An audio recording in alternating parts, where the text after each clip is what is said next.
अहिंसा संयमो तवो देवावेतं नमस्ते जसधमे सया मणो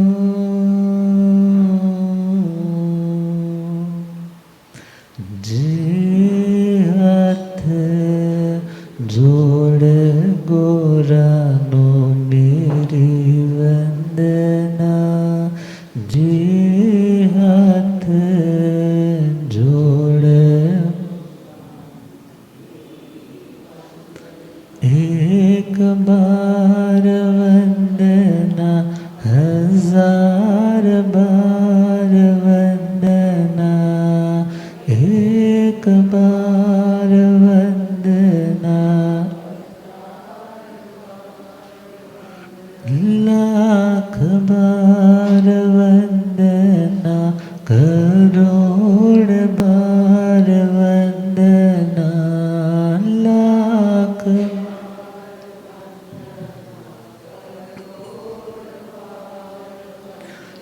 जे हाथ जोड़ गोरानो मेरी वंदना जे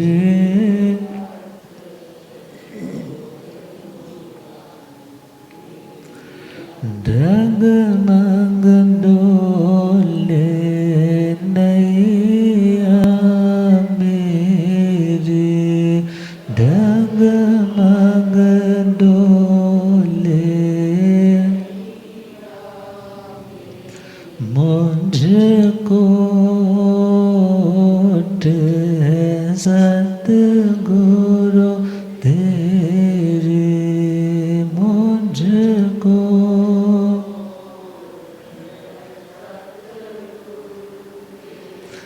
जे आसा भवसागर पार लंघना जे आसा भवसागर पार जे हाथ जोड़ गोरानो मेरी वंदना जे हाथ जोड़ गोरानो। अनंत अंत शांति के निकेतन शासपति श्रमण भगवान महावीर स्वामी के पावन चरणारविंदों में हार्दिक भावना वंदन नमन। मेरे अंधेरे जीवन को रोशनी प्रदान करने वाले परमकारी आगम ज्ञान के भंडार आगम ज्ञाता आगम पुरुष जिन शास्त्ररतन हिमाचल केसरी उपाध्याय भगवंत श्रद्धेय गुरुदेव श्री जितेंद्र मुनि जी महाराज साहब के पावन चरण कमलों में हार्दिक भावना वंदन नमन। आदरणीय सेवा भावी श्री प्रशमित मुनि जी, धर्म सभा में उपस्थित धर्मानुरागियों, सुशीलवती माताओं एवं बहनों, असीम पुण्य से भाग्योदय से आप सबको संतों का समागम और वीतरागवाणी श्रवण करने का सुअवसर प्राप्त हो रहा है। श्रवण कर रहे हैं मन के विषय में भगवान का मंगलमय उद्बोधन श्रीमद् उत्तराधन्य सूत्र चतुर्थ अध्याय असंस्कृत। उस मंगलमय अध्ययन में परमात्मा ने अनेक मन के तरंगों को ध्यान में रखते हुए मन की कौन सी तरंग को रोकना है और कौन सी तरंग को बहने देना है, इन दोनों का बहुत ही तरीके से सलीके से विश्लेषण दिया। और परमात्मा ने यह भी बस समझाया कि मन को नियंत्रित कैसे किया जा सकता है, मन को शिक्षित कैसे किया जा सकता है, और उस शिक्षा अभ्यास के सहारे यह आत्मा परम विजेता बन सकता है, जिसके आगे दुनिया की समस्त विक्ट्रीज जीरो हो जाती है। तो परमात्मा का मंगल में संदेश, छंदम निरोहण उवे मोखम, आसे जहाँ सिखिय वम्मधारी, पुव्वाय वासाय चरपमत्तो, तम्हा मुनि किप्पम उवे मोखम। एक मननशील ज्ञानवान साधक शीघ्र ही समस्त बंधनों से मुक्त हो सकता है, समस्त बंधनों को खोल सकता है। बंधन खुलने का वक्त तो बहुत थोड़ा ही होता है, मगर उस बंधन को खोलने के पीछे जो प्रयास होता है वो बहुत लंबा होता है। बंधन खुलने में तो कितना टाइम लगता है, मगर उस बंधन को खोलने से पूर्व की जो भूमिका है, उसके लिए व्यक्ति का चिंतनशील होना, व्यक्ति का पुरुषार्थवादी दृष्टिकोण से युक्त होना, ये सब बातें अनिवार्य रूप से काम करती है। तो परमात्मा समझा रहे हैं, छंदम निरोहण उवे मोक्षम। मोक्ष दो तरह का, एक द्रव्य मोक्ष, दूसरा भाव मोक्ष। द्रव्य मोक्ष, सपोज किसी ने रूम में लॉक करके बंद करके बांध दिया है। अब वो व्यक्ति बाहर आ नहीं सकता, किसी से मिल नहीं सकता, एक ही जगह पर इम्प्रिजन्ड होकर बैठा है। अब वो वहाँ पर बैठा बैठा परतंत्र है, पराधीन है, अपनी इच्छा के अकॉर्डिंगली कुछ नहीं कर पा रहा। और इसी प्रकार देखे, यदि कोई उसे आकर के खोल दे, यदि कुछ बंधन बांध रखे हैं, हथकड़ी इत्यादि, उसको भी तोड़ दे, तो कहेंगे इसे द्रव्य बंधन से मुक्त कर दिया। कौन सा बंधन? द्रव्य जो बाहर से दिखाई देता है, द्रव्य बंधन जो स्थूल होता है, जो मोटी दृष्टि वालों को भी दिख जाता है, या यूँ कहें जो चमड़ी की आंखों से दिख जाए, वो द्रव्य बंधन है। मगर भाव बंधन, भाव मन का विषय है, भावनाओं का बंधन। हम अपनी भावनाओं से किसी न किसी के साथ किसी न किसी रूप में बंध जाते हैं। उस बंधन के कारण भी प्रगति रुक जाती है। अब वो बंधन भी दो तरह के हैं, एक प्रशस्त है, एक अप्रशस्त है। प्रशस्त का मतलब जो कल्याणकारी है, कल्याणकारी मतलब जो बेनिफिशियल है, ऐसा बंधना। और एक बंधन ऐसा है जिससे व्यक्ति की अवनति, जिससे उत्थान के स्थान पर पतन होता है। अब अच्छे लोगों के साथ जुड़ना, अच्छे लोगों के साथ बंधना, ये तो अच्छी चीज़ है। और जिनकी वैचारिक सैद्धांतिक मेंटालिटी भी गलत है, जिनका आहार भी उत्तम नहीं है, ऐसे लोगों की संगति में जो मिथ्यात्व से ग्रस्त है, ऐसे लोगों की संगति में आना, ऐसे लोगों को ज्वाइन करना, ऐसे लोगों के साथ बाउंड होकर के रहना, धीरे धीरे हमारे पतन को सूचित करता है। तो बंधन प्रशस्त भी अप्रशस्त भी, मगर फाइनली तो बंधन तो खोलना होगा। मगर हाँ, उस लेवल तक पहुंचने के लिए सबसे पहले किसी अच्छे के साथ तो बंधना होगा ना, किसी अच्छे के साथ तो जुड़ना होगा। उस पार को हम देख तो पा रहे हैं इधर नदी के किनारे पर बैठ करके, मगर दूसरे पार तक जाना है तो नौका का सहारा तो लेना पड़ेगा, क्योंकि पानी का फ्लो इतना तेज़ है। ऐसी सिचुएशन में जो व्यक्ति किसी नौका के साथ संबंध जोड़ रहा है, मगर किनारा आने पर वो व्यक्ति उस नौका को छोड़ देता है, फिर उस नौका को उठा कर के किनारे तक अपने घर तक नहीं लेकर के जाता। इसी प्रकार गौतम स्वामी जी का भगवान के प्रति जो भक्ति भाव था, जो प्रेम था, वो उनके तरने में कारण तो है, मगर अंतिम दशा में तो उन्हें इसे भी छोड़ना था। अंतिम दशा मीन्स केवल ज्ञान के लिए तो परमात्मा के प्रति भी उस बंधन को उन्होंने छोड़ना था। तो हमारा विषय है कि मन बंधन का कारण है, मगर वो बंधना भी किस किस से? एक के साथ बंधने से बंधन बढ़ते हैं और एक के साथ बंधने से बंधन खुलते हैं। तो हमें खुद सिलेक्ट करना है, देखना है कहाँ बैठ कर के मेरी स्पिरिचुअल ग्रोथ होती है, किन लोगों के साथ बैठ कर के मेरी वोकैबुलरी भाषा मेरी परिमार्जित परिशुद्ध होती है, किन लोगों के साथ बैठ कर के उनके क्रियाकलाप उनके व्यवहार को देख कर के मेरे को इंस्पिरेशन मोटिवेशन मिलती है कि मुझे भी इन्हीं की तरह उठना बैठना चलना, किसी चीज़ को उठाना रखना, ये सब चीज़ें मुझे यत्न से करनी चाहिए। और यदि किसी की संगति में हमारी ज़िंदगी में यह विवेक लुप्त हो रहा है तो ऐसे लोगों की संगति को हमें त्यागना होगा। तो छंदम निरोहेण उवेयी मोक्षम, भगवान कहते हैं ये आत्मा जो अभी बंधन में है, जो भी किसमें है?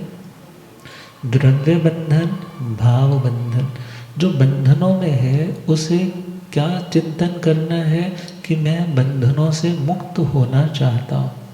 यदि बंधन से मुक्त होने की अंदर भावना ही नहीं है तो जैसे चल रहे चलने दो, उसमें तो कुछ होने वाला नहीं। मगर सर्वप्रथम बंधन को जानना होगा और बंधन को खोलने के लिए भावना भानी होगी। तो भगवान कह रहे हैं बंधन से मुक्ति का पहला उपाय है अपनी उन इच्छाओं का त्याग किया जाए जो इच्छाएं तुम्हारे कर्म बंधन को और बढ़ाने वाली। अब इसकी जानकारी कहाँ से मिलेगी? इसकी जानकारी कहाँ से मिलेगी? अब भले कहते हैं आत्मा के भीतर ज्ञान है, मगर वो आत्मा के भीतर का ज्ञान जागृत कब होगा? जब किसी उत्तम गुरु का संयोग होगा। क्योंकि सम्यक्त्व की उत्पत्ति में, सम्यक्त्व के प्रकट होने में दो कारण बताए जाते हैं। पहला नैसर्गिक और दूसरा किसी गुरु की संगति के निमित्त से। नैसर्गिक का मतलब है जो स्वाभाविक रूप से। स्वाभाविक रूप में देखें तो जब कोई तीर्थंकर आत्मा है जिन्हें हम स्वयं बुद्ध कहते हैं, जिन्हें हम क्या कहते हैं? स्वयं बुद्ध का मतलब जो स्वयं ही बोध को प्राप्त होकर जागृत होती। अब उन्हें कोई समझाने के लिए नहीं आता कि तुम दीक्षा ग्रहण करो। भले वो लोकाचार के अकॉर्डिंगली, जीताचार के अकॉर्डिंगली हम सुनते हैं, वो 9 लोकांतिक आते हैं और कहते हैं कि हे लोकनाथ, तुम धर्म की ध्वजा को फहराने के लिए अब संसार के इन समस्त सुखों का त्याग करके संन्यास दीक्षा ग्रहण करो। मगर वो तो जस्ट एक कल्चर है, एक रीति है जो उन्हें निभानी है। मगर तीर्थंकर जो भी बनने वाली आत्मा है वो तो 3 ज्ञान को तो ऑलरेडी लिख करके आई है और उनका इस जन्म में कोई गुरु नहीं होता।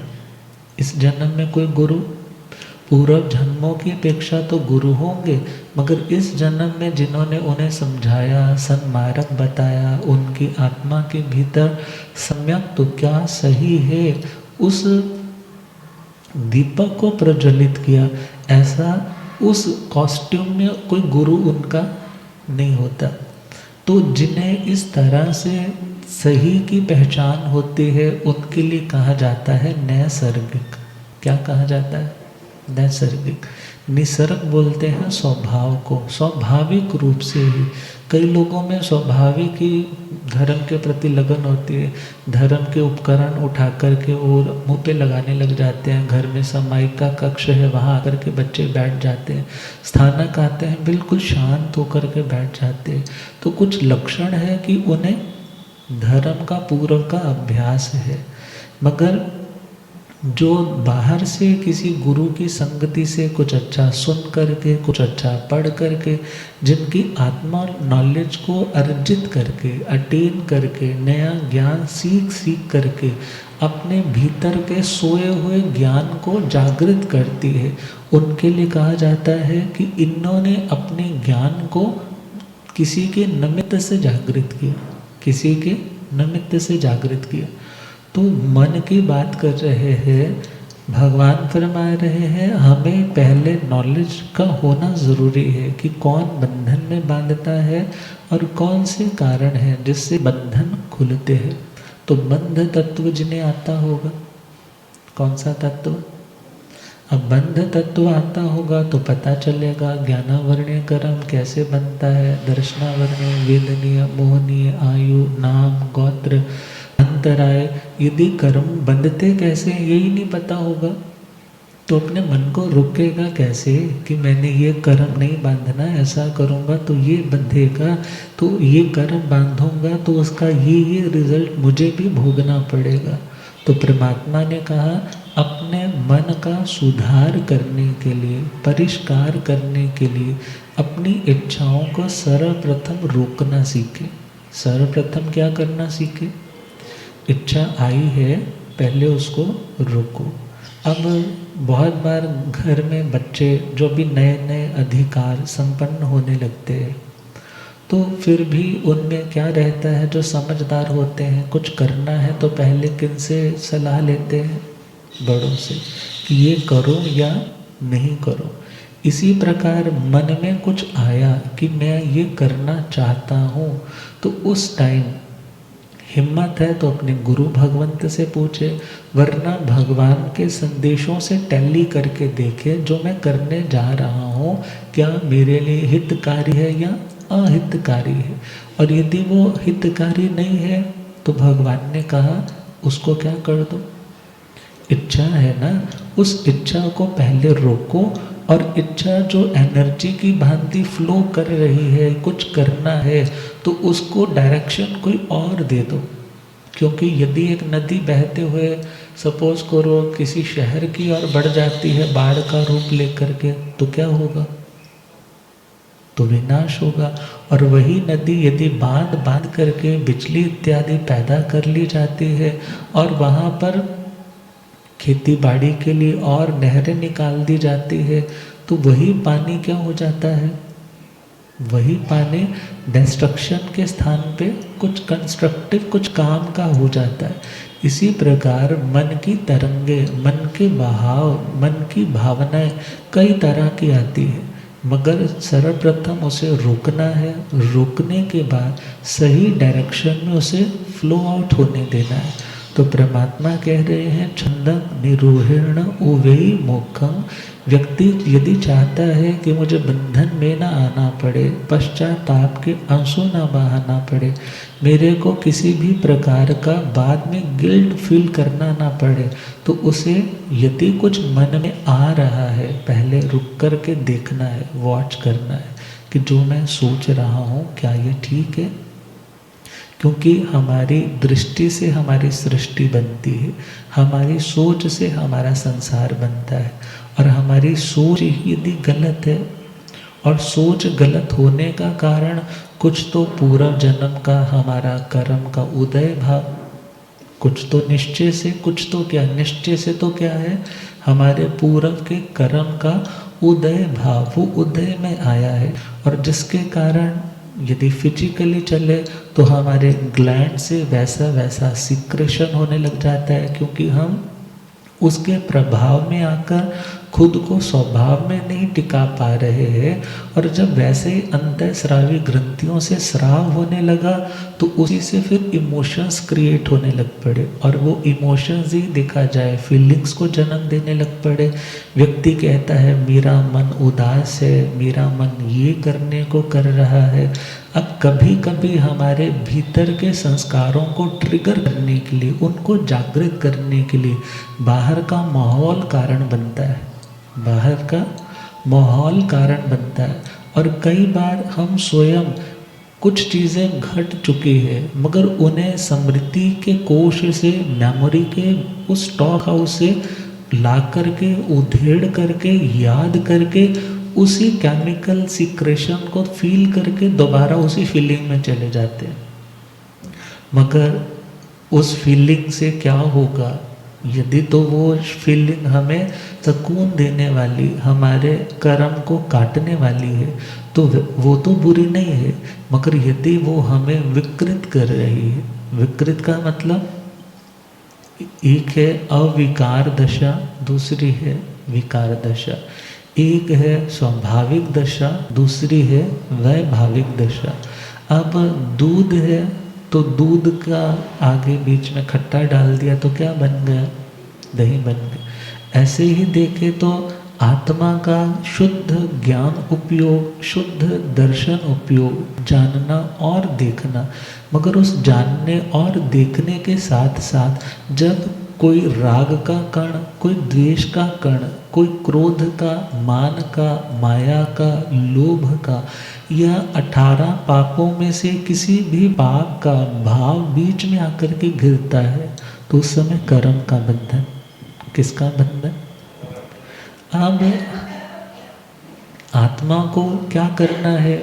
मन में यदि कोई भाव आ रहा है, कुछ पूर्व के संस्कारों के उदय के कारण, कुछ हमारे आज के भोजन आहार चर्या के कारण, और कुछ वातावरण के कारण, कुछ लोगों की संगति के कारण, कुछ कैसा आप मीडिया देख रहे हो उसके कारण, कुछ कैसा पढ़ रहे हो उसके कारण, कितने सारे फैक्टर्स हैं जो कुछ पूर्व के संस्कारों को जागृत करने में और नए संस्कारों को इंस्टॉल करने में कारण बन जाते हैं। और फिर व्यक्ति सोचता है कि मेरे को ऐसा नहीं करना चाहिए था, मैं खुद को कंट्रोल क्यों नहीं कर पाया, आज तनाव के भीतर हूँ, भय के नीचे हूँ, मैं इस भय से उभरना चाहता हूँ। तो परमात्मा ने कहा तुम खुद को ट्रेंड करो, मगर अकेले नहीं हो पाओगे। आर्मी में भी जाना है तो पहले सिलेक्शन के लिए भी उससे पूर्व उन बच्चों को क्या करनी पड़ती है? ट्रेनिंग लेनी पड़ती है। ट्रेनिंग के बाद वो सिलेक्शन के लिए जाते हैं। इसी प्रकार हम देखें धर्म करने के लिए, धर्म करने के लिए सिंपल मतलब शांत अपने मन को रखने के लिए, जो व्यक्ति इच्छित है कि मेरे को शांति, एक बैलेंस लाइफ जीनी है, तो उसे अभ्यास करना होगा। और अभ्यास कहाँ करना होगा? जो स्वयं अभ्यासी है, जो स्वयं साधना के मार्ग पर है। तो भगवान ने अगली पंक्ति में फरमाया, आसे जहाँ सिखिया वम्मधारी। जैसे एक अश्व, अश्व मतलब मन, घोड़ा मतलब मन। जैसे एक घोड़ा किसी शिक्षित व्यक्ति के पास, जिसे सब हुनर आते हैं, सब स्किल्स आते हैं कि किस तरह से घोड़े की लगाम खींचनी है, किस तरह से इसको दौड़ाना है, जिसने हर तरह से उसको ट्रेनिंग दे रखी है और कवच इत्यादि से उसे युक्त रखा है। ऐसा व्यक्ति खुद भी स्वयं को प्रोटेक्ट रख पाता है और अपने मन को, मन रूपी घोड़े को भी किसी तरह से क्षत विक्षत होने नहीं देता। स्टोरी दी है एक छोटी सी कि एक बार राजा ने 2 कुलपुत्रों को, कुलपुत्र मीन्स जो आज की लैंग्वेज में बोले तो जो आर्मी में, सेना में दाखिला लेने वाले रहते थे, जिनके अंदर उग्रता, जोश रहता था, उन दोनों को एक एक घोड़ा दिया, बहुत अच्छी ब्रीड का, बड़ी अच्छी नस्ल का, और उनको पैसा प्रोवाइड करवाया कि तुम्हें इन घोड़ों को ट्रेनिंग देनी है, इनकी खाने की, पीने की, सब तरह की व्यवस्था के लिए ये पैसा तुम्हें दिया जा रहा है। और जब कभी युद्ध का अलार्म आएगा, युद्ध की घंटी बजेगी, तब तुम्हें अपने घोड़ों को लेकर के कहाँ पहुँचना है? युद्ध भूमि में। पहले वाले व्यक्ति ने अपना टाइम इन्वेस्ट करना शुरू किया उस घोड़े को ट्रेनिंग देने के लिए, कैसे दौड़ना, कैसे उछलना, कैसे सामने वाले को चकमा दे करके आगे लांग जाना, अर्थात उसके खाने का, पीने का, सर्दी का, गर्मी का सब ध्यान रखा जा रहा है, ट्रेनिंग दी जा रही। मगर जो दूसरा था वो बोला कौन सा युद्ध हो रहा है। उसने क्या कहा मन से, कौन सा युद्ध हो रहा है, कौन सी सीमा पर कोई संकट के बादल छाए हुए। घोड़ा मिला है ठीक है, अब इतना पैसा दिया है, इस जानवर को थोड़े इतना पैसे से माल ला करके देना है। अब उसने अपना खाना पीना, घूमना फिरना शुरू कर दिया और उस घोड़े को वही सूखा घास खिलाना शुरू कर दिया। और उसके साथ साथ अब सोचा इससे काम लेना है, तो उसने उसे रहट पे जोड़ दिया। अरहट समझते हैं। अब अरहट पे जोड़ा है तो वहाँ पर वो गोल गोल घूमता रहता है और वहाँ से पानी निकलता है, खेतों में जाता रहता है। अब उस घोड़े ने क्या सीखा है, सिर्फ बस दुनिया में घूमना, हाँ, ये सोचना वो सोचना, बेटी का सोच लिया, उसका सोच लिया, उसका सोच लिया, अपना सोच लिया, बस यूँ ही घूमते रहना। मगर उसने क्या सोचा है कि सिचुएशन ऐसे बने तो इसको कैसे मेरे को सॉर्ट आउट करना, सिचुएशन ऐसे बने तो कैसे सिचुएशन से निकलना। डाइट का भी प्रॉपर ध्यान रखा गया। और वो टाइम आया कि युद्ध की घोषणा हुई। अब जैसे ही घोषणा हुई, जिसने तो तैयारी कर रखी थी उसे तो कोई डर नहीं लगा। उसने तो अपने घोड़े को थपकी दी और उसको तैयार किया कि आज हमें युद्ध के लिए निकलना है। और जो दूसरा घोड़ा था वो तो बेचारा क्या हो चुका है, सूखी घास खा खा कर मरियल सा हो चुका है। और जैसे ही उसको भी थपकी दी है और उसके ऊपर जैसे ही चढ़ने की कोशिश करता है वो दुर्लत्थियाँ मारनी शुरू कर देता है। फिर बड़ा हिम्मत करके उसके ऊपर चढ़ा, मगर दौड़ाया तो है, मगर जैसे ही आगे से शस्त्र सहित एक सेना का व्यक्ति घोड़े पर सवार होकर नंगी तलवार लेकर के आया है, तो वो घोड़ा देख कर बस गोल गोल गोल गोल। उसने क्या सीखा है, कोई भी सिचुएशन हो बस क्या करते रहना है, रोटेट करते रहना। अब वो घूमता रहा और इधर से उस सेना वाले आदमी ने उस घोड़े के पेट पर तलवार से वार किया, खून की धार निकलने लगी और वही तलवार उस व्यक्ति के गर्दन पर चलाई, वो भी धाराशायी होकर के मर गया।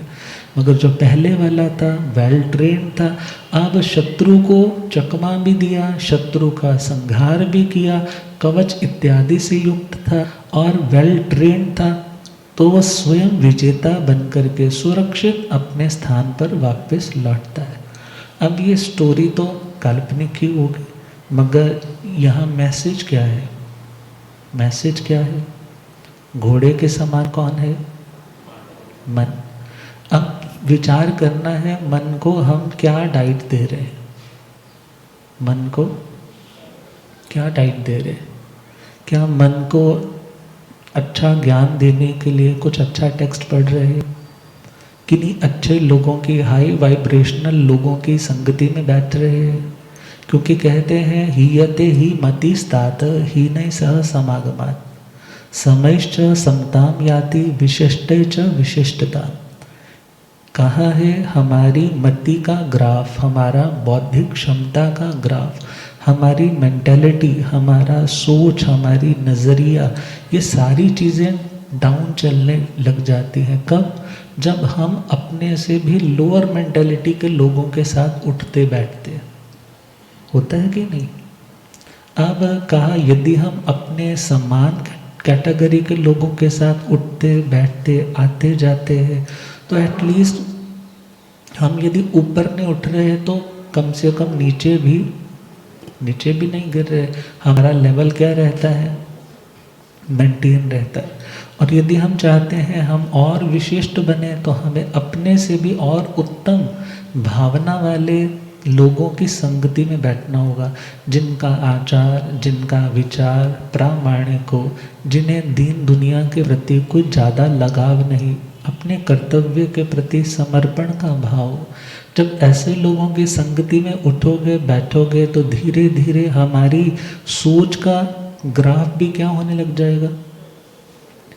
सिंपल समझो ना, एक बच्चा जो फर्स्ट बेंच पे बैठता है, क्लासरूम में अक्सर फर्स्ट बेंच पे कौन बैठते हैं, जो इंटेलिजेंट होते हैं, जिन्हें हर क्वेश्चन का आंसर झट से देना आता होता है, उन्हें कोई डर नहीं होता, वो आगे बैठते।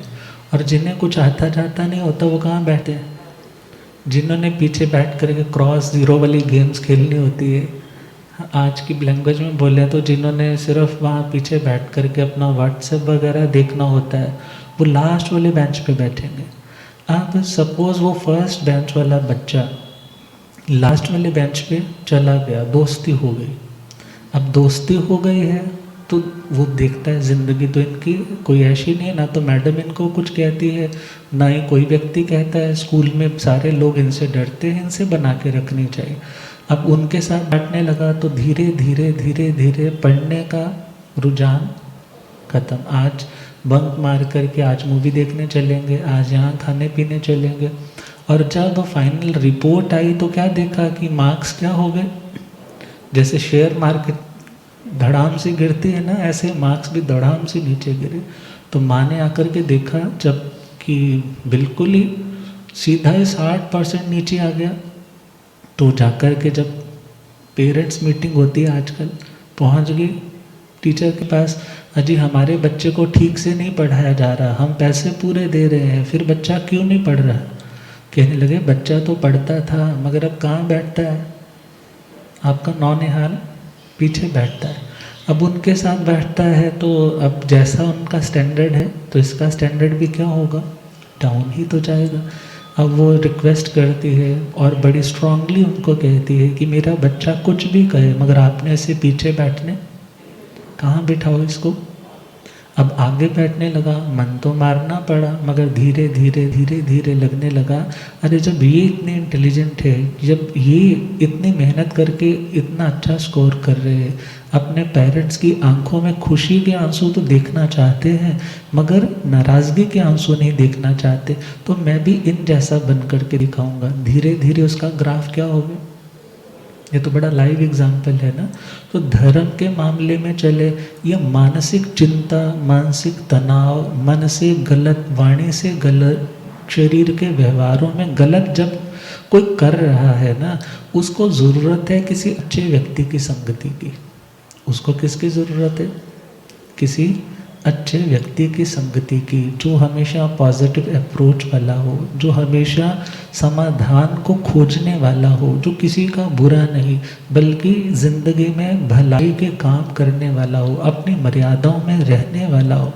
जब ऐसे व्यक्ति की संगति में जाओगे तो सोचेगा वो व्यक्ति संकट इस पे भी तो आते हैं, मगर ये तो गलत तरीके से कुछ नहीं कर रहा। अब मेरे को भी खुद को अच्छा बनाने का अभ्यास करना है। गुरु महाराज की संगति में बैठते हैं, गर्मियाँ होती है तो गर्मी में जब पंखा भी नहीं चल रहा, गर्मी भी लग रही है, तो ऐसे में क्या सोचते हैं, अरे आधे घंटे में बस हो गई, आधे घंटे में क्या हो गई। मगर गुरु महाराज 24 घंटे ऐसे रहते हैं। कैसे रहते हो? अब खुद को पॉजिटिव रखना है तो जो आपसे भी उत्तम श्रेणी के लोग हैं ना, उनको याद किया करो। क्या उनकी ज़िंदगी में लाइव देखा जाए तो क्या प्रॉब्लम्स नहीं है? प्रॉब्लम्स है, मगर वो उन प्रॉब्लम्स को क्या कर रहे हैं, समता से, शांति से काटने का अभ्यास कर रहे हैं। तो भगवान कह रहे हैं जैसे एक घोड़ा जो एक उत्तम शिक्षित ट्रेनर के हाथ में आया हुआ, ट्रेनिंग लेकर के अपने मालिक को भी सुरक्षित रखता है, स्वयं भी सुरक्षित रहता है, ऐसे ही वो आत्मा जिसे ट्रेनिंग देनी आती है। कौन सी आत्मा? जिसे मन को ट्रेनिंग देनी आती है, ऐसे किसी योग्य शिक्षक के सन्निधि में, उनके चरणों में रहेंगे तो वो व्यक्ति भी अपने मन को ट्रेंड कर पाएगा। मन को क्या कर पाएगा? क्योंकि अच्छा बुरा ज़िंदगी में फिलोसफर्स कहते हैं कुछ नहीं होता। अच्छा बुरा ज़िंदगी में कुछ नहीं होता। कोई चीज़ मेरे लिए अच्छी है मगर आपके लिए अच्छी, वो लाइन आती ना, किसी के लिए माँ वादी और किसी के लिए स्वादी। ऐसी सिचुएशन तो सिचुएशन है, सिचुएशन इज़ रियलिटी। सिचुएशन का मतलब क्या है? रियलिटी, जो वास्तविकता है वो है। अब आपका अपना चिंतन है कि आप उस सिचुएशन को किस तरह से ले रहे। अब भगवान कह रहे हैं आप अपनी प्रज्ञा को तभी विकसित कर पाओगे जब आप किसी प्रज्ञाशील गुरु की सन्निधि में बैठोगे। क्या भगवान की जिंदगी में कष्ट नहीं आए? कष्ट आए, मगर भगवान ने अपने मन को कमज़ोर होने नहीं दिया। साधना काल में थे, मगर अपने मनोबल के साथ साथ शारीरिक संघनन तो था ही था, मगर मन से भी उन्होंने खुद को कमज़ोर नहीं पाया। और जब दीक्षा के साथ ही शक्रेंद्र महाराज ने सिद्धार्थ व्यंतर देव की ड्यूटी लगाई, भगवान पर कोई कष्ट आए तो क्या करना, तो उस कष्ट का निवारण करना। भगवान से विनय की कि हे प्रभु, आपका साधना काल 12 वर्ष 6.5 महीने का बहुत कष्टकारी है, आप मुझे सेवा का मौका दीजिए। किसी सेवा का? आप मुझे सेवा का मौका दीजिए। आप पर जो कष्ट आए, कष्ट के बादल आए, मैं उन बादलों को क्या करता रहूं? दूर करता रहूं। मगर परमात्मा कहने लगे, ना तो आज तक हुआ है, ना होता है, और ना ही आगे होगा कि कोई आत्मा अपने कर्मों का क्षय किसी के सहयोग से कर पाए, केवल ज्ञान, केवल दर्शन किसी की कृपा से प्राप्त कर पाए।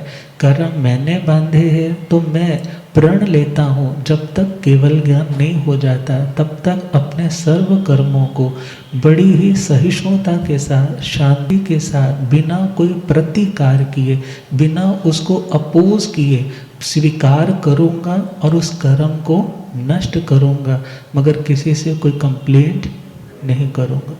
अब उन्होंने अपने मन को इस तरीके से स्ट्रॉन्ग किया, इस तरीके की प्रोग्रामिंग की, और उस संकल्प के कारण मतलब जब किसी एक पॉइंट को लेकर के रेपिटेशन के साथ, जिसे आजकल अफर्मेशन बोला जाता है, अफर्मेशंस के साथ अपने माइंड को इतना स्ट्रॉन्ग किया, क्योंकि माइंड, और आजकल मसल्स बनाने जाते हैं ना लोग, अब मसल्स भी तो एक दिन में नहीं ना बनते, उसके लिए भी तो कितना आपको खाने का भी ध्यान रखना होगा, प्रोटीन्स लेने हैं उसका भी ध्यान रखना होगा, कार्ब्स कम करने हैं उसका भी ध्यान रखना होगा, वर्कआउट करना है उसका भी ध्यान, इतनी कैलोरीज लेनी है, इतनी बर्न करनी है, सब चीज़ों का ध्यान रखना होगा।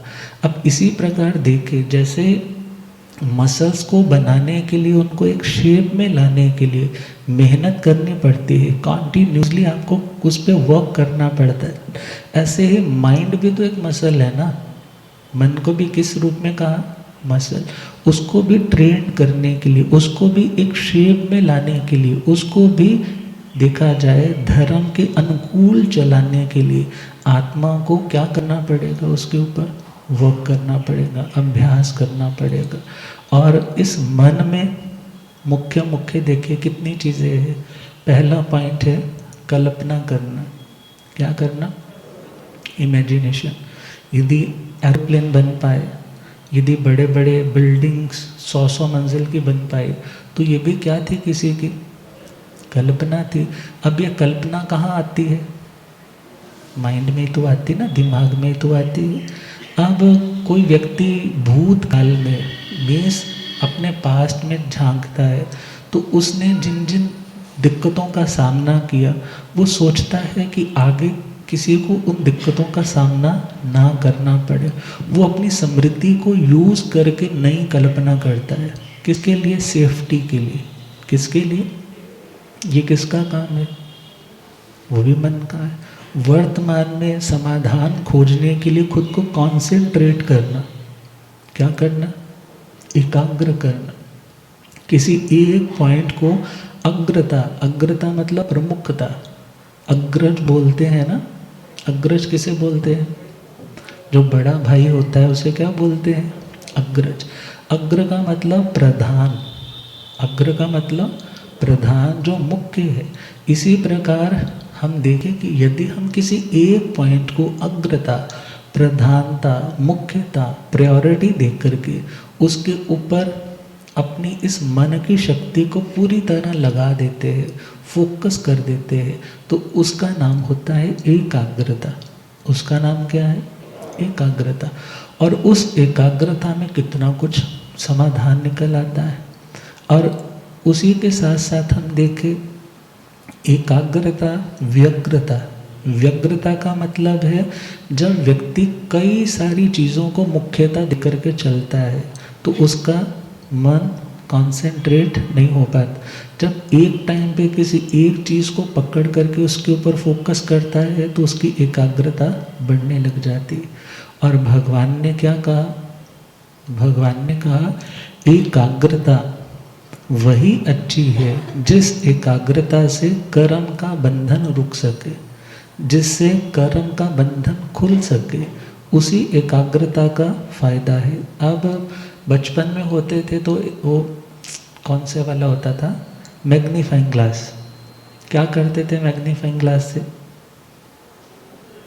एक तो चीज़ को बड़ा करके बताता है, मगर उसी में सूर्य की किरणें कागज़ रख लेते तो वहाँ पर क्या देखते, वहाँ पे डॉट सा आ रहा है, चमक सा आ रहा है, मगर उसी के ऊपर जब कॉन्सेंट्रेटली देखा जाए वो चलता रहता प्रोसेस तो वहीं पर क्या लग जाती, आग लग जाती।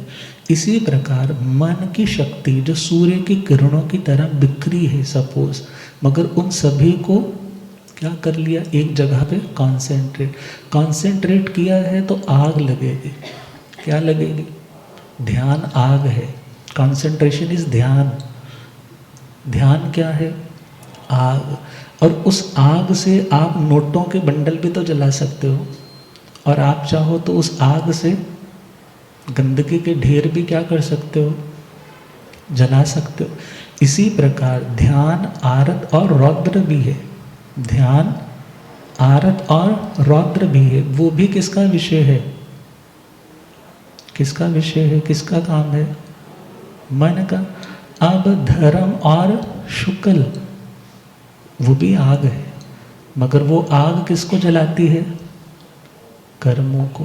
कौन से कर्म? जो गलत कर्म है, जो नेगेटिव कर्म है।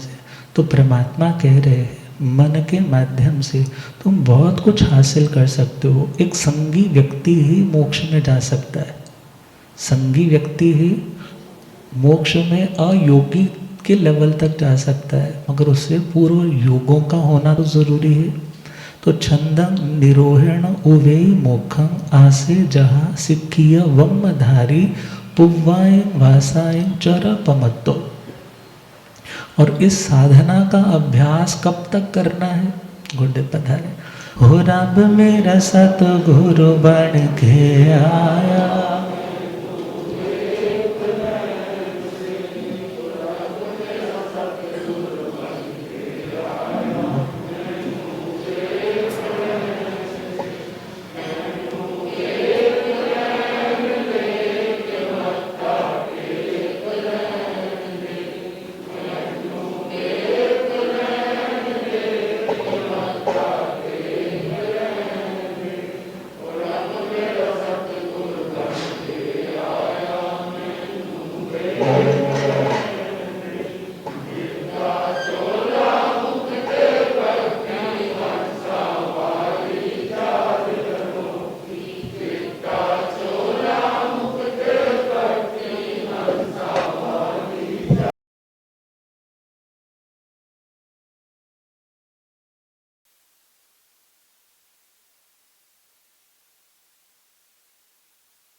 हो रब मेरा सतगुरु बन के आया। भूलियागम ज्ञाता आगम पुरुष जन शास्त्र तन हिमाचल की श्री उपाध्याय भगवंत श्रद्धे गुरुदेव श्री जितेंद्र मुनि जी।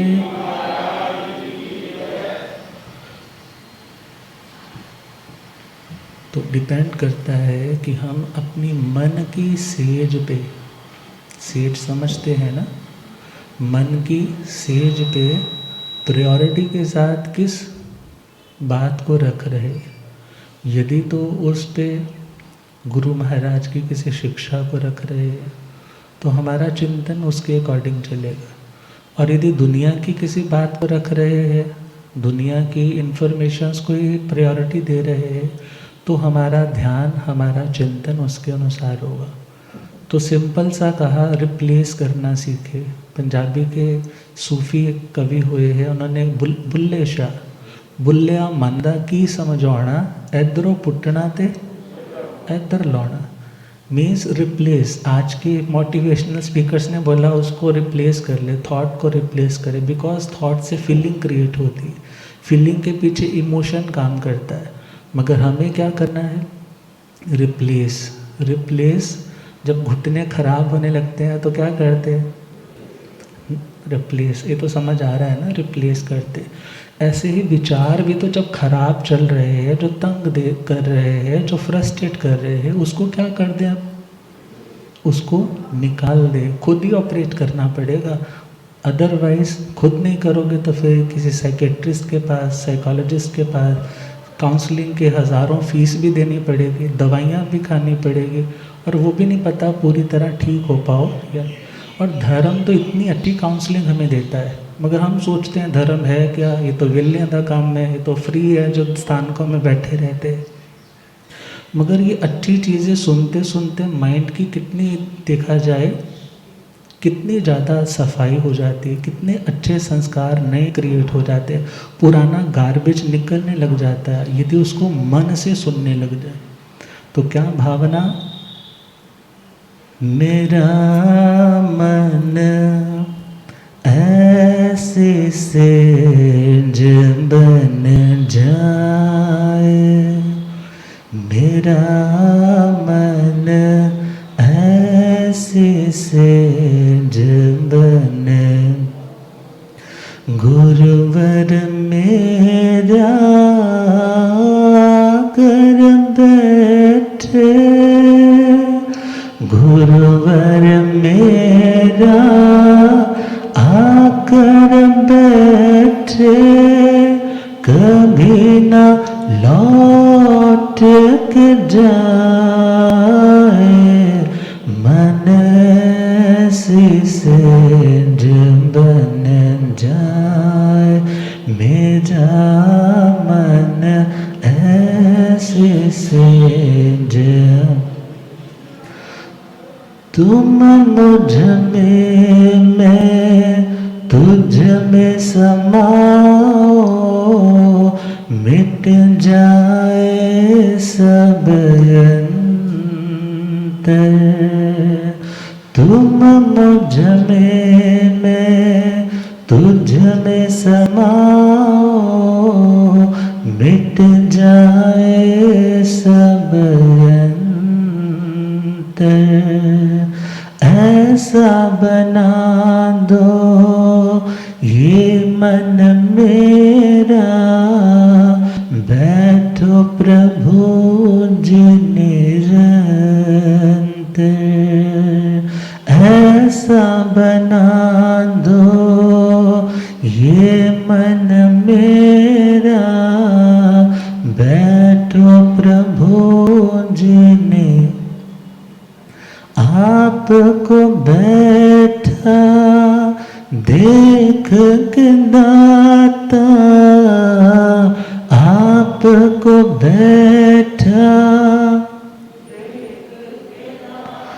दूजा कैसे आए,